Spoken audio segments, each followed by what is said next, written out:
right, I'm so excited to have you all join me for this conversation. We're going to be talking about why TEAK, what TEAK is all about, and how your experience has been in the last year and also in your full experience at TEAK. We have students from all different elements of the program, so from middle school to high school to the college program, and then staff represented with our great executive director, John. So starting with Daniel, our youngest student, if you can introduce yourself, so your name, your grade, your school, and where in the city you're from, and we'll have the rest of the folks introduce themselves. Hello, I'm Danielle Lopez. I'm from Brooklyn, New York, and I go to KIPP Amp Brooklyn, and wait. Is there like anything else? My bad. No, that's great. Where in the city do you live? I live in Brooklyn. Okay, great. Kalina? So you already said my name, but I'm Kalina. I'm in 9th grade. I'm a high schooler, freshman. I go to Trevor Day School in Manhattan, and I'm from Queens.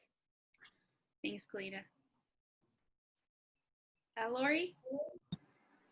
Hello, my name is Laure Mandiamy. I'm a junior right now at Northfield Mount Hermon, which is a boarding school in Massachusetts, and I'm originally from the South Bronx. Aaron? Hi, I'm Aaron, TEAK Class 16. I'm a sophomore at Yale, not on campus right now, but hopefully in the spring, and I'm originally from Queens. And John? Hi, I'm John Green. I'm privileged to serve as the executive director at the TEAK Fellowship for now, somewhere between 5 and 6 years, and have enjoyed every minute of it, to be frank.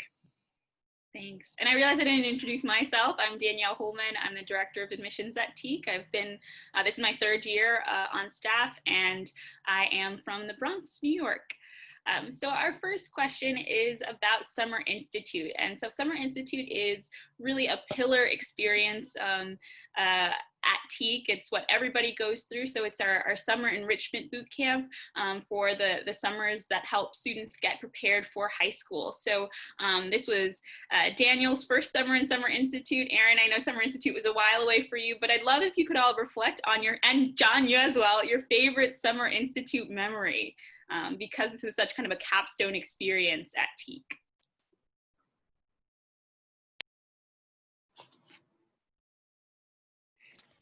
So my favorite Summer Institute memory was when it was the last day, and it was a very sad day because we won't be seeing each other for a while, but we had like this Zoom meeting the students made up where we got to hang out, and we had like the celebration for everything we accomplished. So it was very fun. We got to stay there for like an hour and a half, and I kept that moment because that basically stamped our friendship for the next few years.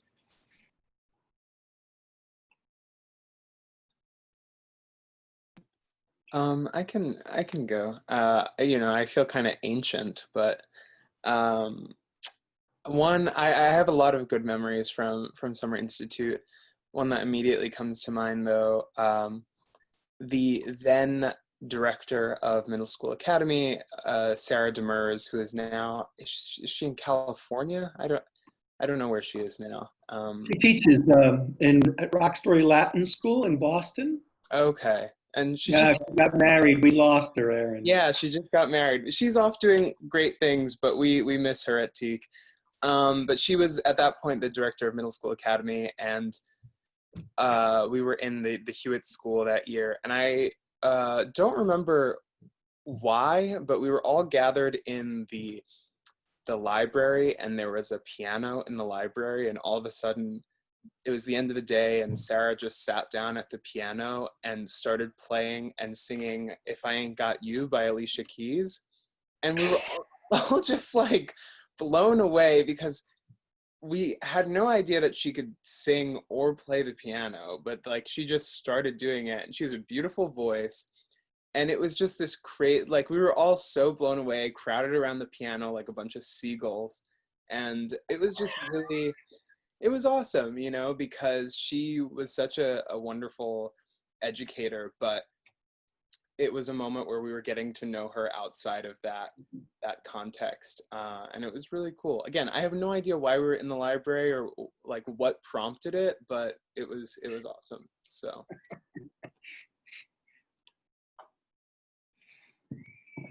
Okay, I can go.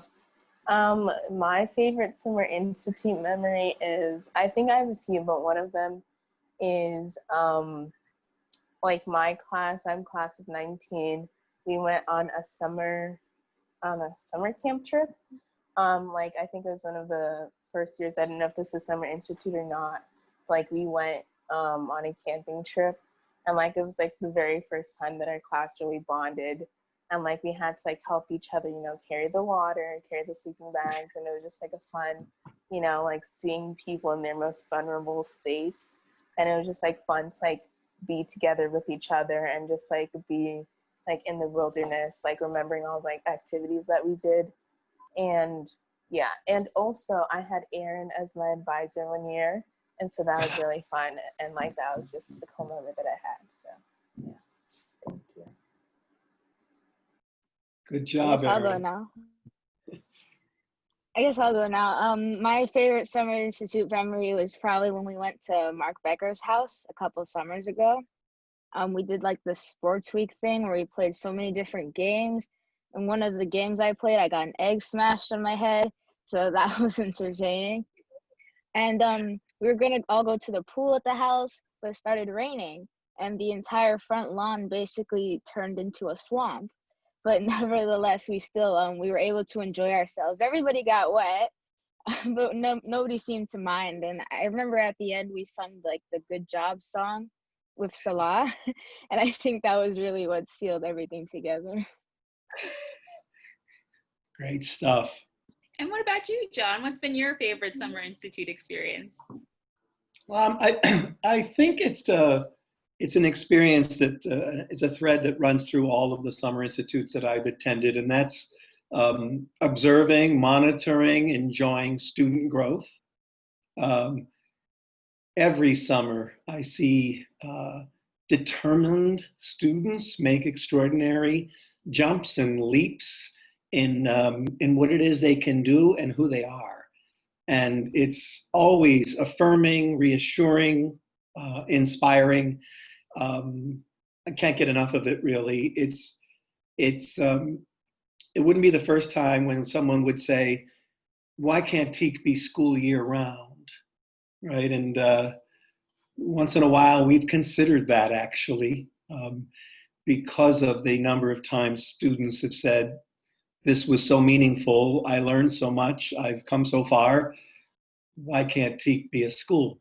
And while I don't think that's in the cards for anytime soon, I think it suggests and speaks volumes about the experience and what happens in our flagship program.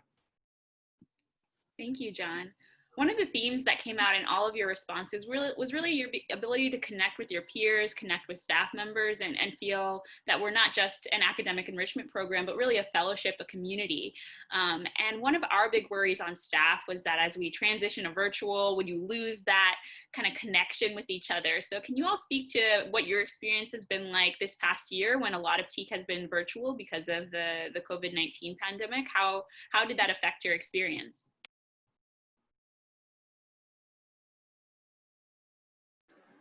For me, I had to do my summer of service virtually. And basically summer service is where you like volunteer and help with a certain like social issue. But instead, since we weren't able to like go out and volunteer, we had to like readjust the curriculum. So instead, we had to look at different social issues that are like relevant to our worlds, like hunger, housing, education, et cetera, et cetera. And we basically had to split up into groups and create projects with creating nonprofit organizations that would tackle these issues. And my group did the garden table, which tackled the issue of hunger. And we just like created a whole like business plan for it. And so I feel like it was very fun and still engaging, even though it was virtual, which I feel like really helped.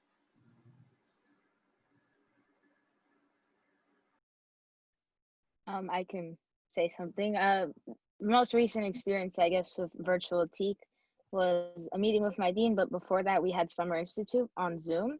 And I think TEAK, I guess they did a really good job organizing like the schedule with all the links, so it wasn't that confusing. And that really helps for like school right now, because we have a similar sort of setup where we have those Zoom links in our schedule and we have to travel back and forth between classes. And I mean, I thought that we would sort of lose that experience of like, you know, being in the room with our peers on Zoom, but the teachers like did a really great job, you know, trying to keep it alive, trying to get people talking more. And yeah, that was my experience. That's great to hear, because we worried and worried and worried about that. I mean, you would never know how many hours were spent saying, how do we kind of communicate that TEAK magic? How do we create the bonds and the sense of community and family that you've all referred to at one time or another in virtual space? And I don't know that we could ever match what it would have been like had it been in person, but I'm thrilled to hear that some of your reflections would suggest that we didn't miss the mark by much. And even in Daniel's case, Daniel said the last day of Summer Institute was sad. He was going to be missing people, and yet we weren't in person. And in fact, in Daniel's case, he hasn't met them yet in person. And that speaks well, I think, of what our staff did, and of course you all in your efforts to work with staff. I appreciate it. Yeah, I also got to be a fly on the wall this summer at Summer Institute. I was an advisor the summer of 2019 when I had Kalina in my advisory, and then summer 2017 when I had Laure in my advisory. But this past summer, 2020, I was just in one class helping Sarah Nolan with her, I forget what she calls the class. Daniel, do you remember what? She has some great name for it. Writing mechanics? Yeah. So I was only in the one class as opposed to being in all aspects of Summer Institute life, but I could still tell that even if I didn't get to know the students as well, they had their pockets and their friends who they were closer with and beginning to form connections with, despite, again, like John said, you can never match what you gain from an in-person summer, but it was clear that friendships were still being formed. And I think it seemed, at least with Sarah's class, that people still really enjoyed showing up every day, even though, again, a virtual lesson is never going to match an in-person lesson. So that was cool for me to see that Summer Institute was still a meaningful experience despite the circumstances.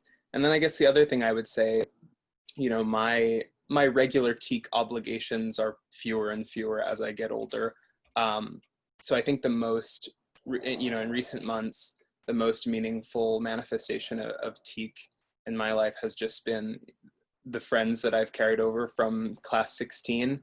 I think the people, say like 90% of the people I talk to most regularly are TEAK friends. And, they're the ones who, whenever we're all feeling burnt out from Zoom classes, we'll hop on a group FaceTime call, or we'll play a game virtually. Everyone's obsessed with like Among Us right now. They've just been and have always been an awesome source of support, but particularly right now as we're all college students trying to navigate this unfamiliar terrain. It's been awesome to have them. So. Thank you, Erin.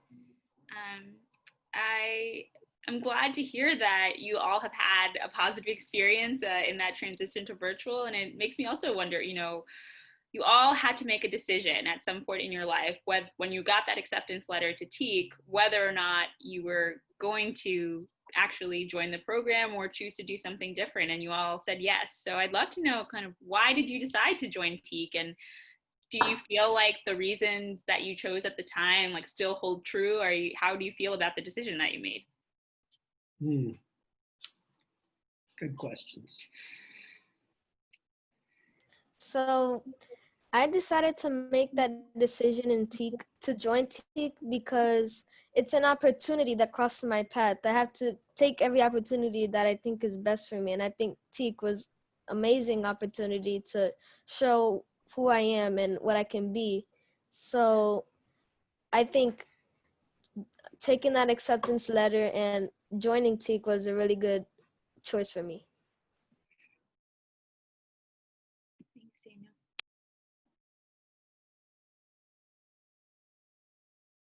I think for me, I was looking at a number of programs with similar initiatives and missions, but the thing that made TEAK stand out was that it was community centric. You know, at the time when I was accepted to TEAK, it was 30 kids per class, which was far fewer than any of the other programs I was looking into.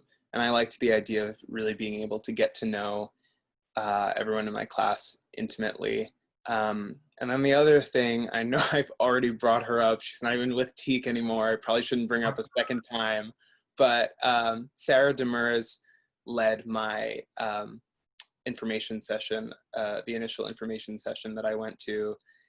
And I just remember, you know, I was kind of mortified initially at the idea of any program that involved going to class during the summer. I was like, what do you mean? Like, but I have a vivid memory of leaving that information session with my mom and just being like, that was so awesome. That sounds so cool. You know, I think Sarah really embodied the vibrancy and life that all the TEAK staff have. And so it was just, she really sold it, but I think she is, you know, a manifestation of TEAK as a whole. So That's what Danielle does for us now, Erin. I try.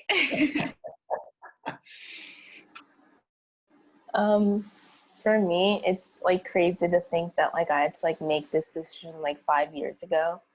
Like I feel like it was just yesterday when I was like trembling when like the letter came in that like I got accepted into TEAK, because like I was like looking into other programs and like seeing other opportunities.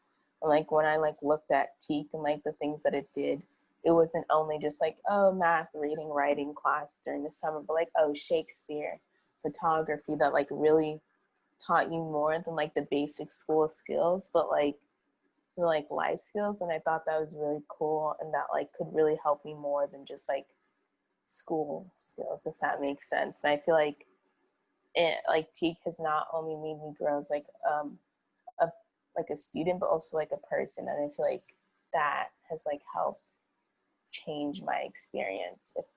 If I hadn't been in TEAK, I would definitely like have been definitely a different person. Kalina. Before TEAK, I was in a previous program already, but when I applied to TEAK, I was applying out like everyone else has said. Basically, they were also applying to other programs like me, and I think what really stood out to me, you know, all of the application processes were pretty similar, but it came up to the interview, and I don't really remember much, but I remember that I had fun with the interview, and it was one of the few where I could like, you know, joke around with the interviewer. It was more of like informal conversation than an interview really, while the others were just like strictly academic, really formal. And you know, it was then like I realized, you know, I could have fun with this. My main goal was just like, you know, get into a private school, get into a good high school, and I didn't know that I could have fun with it. And TEAK really, they offered that opportunity to me, so I just went ahead and took it. Thanks, Galina. And John, I mean, you also had that decision to make too in a different way. You know, you had to decide, was TEAK a place that you wanted to work, and what influenced you to make that decision? Well, surprisingly something similar actually than what drew the students. I had known TEAK Fellows over the years through my work in two different independent schools where a lot of our TEAK Fellows land from time to time. So TEAK wasn't brand new to me, but what I noticed about TEAK, even from a distance, was two things: the quality, motivation, and excitement, curiosity, creativity of the students, but also the presence and frequent interactions I monitored between students and staff. Of all of the organizations with which we interacted as independent schools, I always felt that TEAK staff was more present than most, and especially when a student might struggle from time to time. That's when you could count on TEAK's sense of community and the low student-teacher ratios, if you will, kicking in, and everyone pulling together, partnering to say, how can we make certain that this motivated, wonderful child achieves at a level commensurate with their potential. And so when I had the chance to contribute to that spirit and that dynamic, the dynamic I think vaults our students from challenge to challenge, I felt very fortunate and have spent much of my time trying to think about how to play a role in that that vaulting, if you will, that I think happens between middle school, high school, college, and into the quote unquote real world. So that relationship, the community, I think Aaron called it community centric. The relationship, the whole person, the combination of academics and fun, all of that, I think, created this coherent experience that I thought could be so effective for individual students and through those students, the schools and communities in which they would find themselves. I don't regret it. Wonderful. Thank you, John. Yeah, I had a similar experience in my own job choice. You can tell from talking to students through the interview process, through getting to know other staff, that TEAK is a really special place. But it's not a perfect place. So what I would love to hear from you all as we wrap up our conversation is where you think TEAK can grow. What do you hope for TEAK in the future?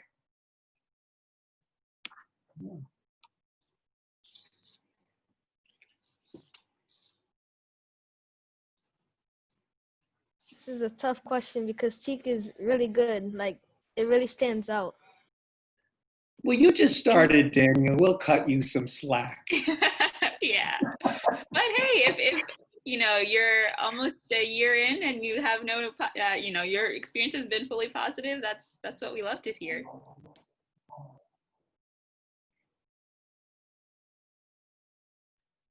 I'd just like to mention that in the years that I've been here, I mean, I think TEAK has grown just tremendously. I remember I first entered class 21 with like 30 kids. And when class 22, they started accepting people, they told us that there's going to be 45, there's going to be 50 kids. And I remember as like a collective, class 21, we just freaked out. We were just like, how can they make such a big jump already? From 30 to 50. It might not seem a lot to some people, but that's like a whole class usually in my old school. And I think, TEAK has really grown from them. I mean, they've been able to reach out even like during the pandemic, and they've enrolled like an entire new class through mostly virtual, and they've been able to do classes still. So I think I don't know how they can grow, seeing as like, I guess it's just been a continuous process. Yeah, I hesitate to tackle this question because I don't want to sound like, one of those people who's like stuck in the old days or whatever. But I worked at Summer Institute before the expansion, and then I worked at Summer Institute the first year of the expansion in terms of class size. And, you know, I think, I talked about this already, but one thing that I love about my TEAK class, and I do think class 16, not to, I'm definitely biased. I do think we are potentially more tight-knit than the average TEAK class, but not by much. I think you could make this statement about a number of classes, is that if you put me in a room with any of the other kids in my class, I think we'd have no issue striking up conversation and continuing it, and it would feel natural, even if they're not one of my best friends, right? And so that was definitely a worry that I had, and that I struggled with when I learned that TEAK was expanding, because on the one hand, I was like, I love that TEAK's resources are being made available to more kids, because God knows there are so many kids who could benefit from TEAK, because our educational system in the US, and particularly in New York, is, you know, riddled with inequities. So I was really happy about that. But I also worried about TEAK maintaining the communal feel that attracted me to it so much in the first place. And I'm not sure if it has. I genuinely can't say, because I'm not on the inside of the larger classes, and I haven't been in TEAK spaces recently because of COVID. But it's definitely been a worry of mine. But I have high hopes. And I know that, you know, TEAK has really high standards for not just the students it admits, but also the people it makes a part of its staff. And so I think when you have really great people at all levels, community is easier to create, regardless of the number of people. And then the one other thing I'll say really quickly in terms of growth, I think, and this is maybe like, I don't know, I might have a skewed view on this as someone who does go to an Ivy League, but I've found that in recent years, just generally, the Ivy obsession has been growing, which is weird, because people are also starting to talk more about how the college process is unfair in a lot of ways. So you would think that with this would come a recognition that Ivy isn't everything, but I've found that it's actually been the inverse in general. And so in terms of growth, I just, you know, TEAK, as I've known it, has always been a place that has encouraged, both for high school and for college, finding a place that speaks to you and that fits for you. And so I hope TEAK maintains that and doesn't give in to the very tantalizing, but ultimately I think harmful trend of only highlighting the 8 Ivies plus Stanford and MIT, you know, because those aren't the only schools in the world. They're great schools for some people. But yeah, I just hope TEAK continues with that mantra and that belief of putting kids where they feel most comfortable and where they're gonna thrive. Beautifully said. Yeah, I totally agree. I feel like I was like scared that like I'd be pressured. It's like a lot of prestigious high schools, like, oh, why didn't you get into this? Why didn't you get into that? But I feel like when I got into my high school, Northfield Mount Herman, like it wasn't one of those like top name like schools that you heard about like when you were searching of like private high schools. Like when I came here, I just felt like so like welcome and like so like this is like where I'm supposed to be and like so my place. And like when TEAK supported me with that, I felt so happy, because it was just like, this is a place where I can grow for the next 4 years. And that like really helped like shape my experience. But like going back to like the question, like how can TEAK continue to grow? Like many of the others, like it's really hard to answer that question, because like I feel like I made the right choice when I came to TEAK, and I feel like in many ways it's very good. Like especially the fact, like in a lot of the other programs, the thing that TEAK had was like its consistency, and like how like consistency as in like how much it stayed with you as you like grew. Like Aaron is in college and, you know, still part of the TEAK community. I feel like that says something about like how like it stays, like how community centric TEAK has become, and like how community centric it is currently. And I feel like that is something that like should stay, and I feel like should be maintained no matter like the ways that like TEAK grows. But I also feel like something important to like maintain however TEAK grows is like not just like the formal subject classes, but like people classes in a way, if that makes sense. Like Shakespeare really like changed my view and like changed how I am as a person, because I was really shy before, but I feel like taking Shakespeare like really helped me improve my confidence, and you can't get that with like say math or writing or like science. Like you can't get close to that, but like the experience that like Shakespeare gave me or like videography or cinematography gave me was so like profound. Like you can't like match that with like another class. So I feel like I don't really have an answer for how TEAK can grow, but like maintaining those like foundational like things as TEAK grows. Laure, do you remember how difficult it was for me to let you choose your school? Yes, I do. I do, definitely. Well, Well, I hope it's evidence that we do let our students Yeah. aspire for the school that speaks to them. So it's your story and mine might be the most obvious example of our commitment to trying to find the right match. Anyway, Yeah. that was fun. I was emailing John, like I chose this school as I was like coming back from like both group visit days from Petty and NMH. So yeah. Well, what I'm hearing is that as TEAK grows, as we develop as an organization, as we add more students to our program, we need to maintain those times where you sing at the piano with your teacher, where you're running outside in the rain, where you have classes that excite you, that you have those end of year parties for you to connect with your fellow students. So I think you know, John, that's something we can commit to. I feel pretty comfortable with those things because I think that is really. I'm writing notes, Danielle. I'm writing notes. That really is what makes TEAK special. Well, thank you all so much for joining us in this conversation. It's been really so wonderful to hear all your perspectives, and this won't be the last conversation we'll have. I definitely will continue this, and I hope you all have a great rest of your evening. Thank you so much. Thank you. Thank Have a you. great day. Stay safe. You guys are terrific. Thank you.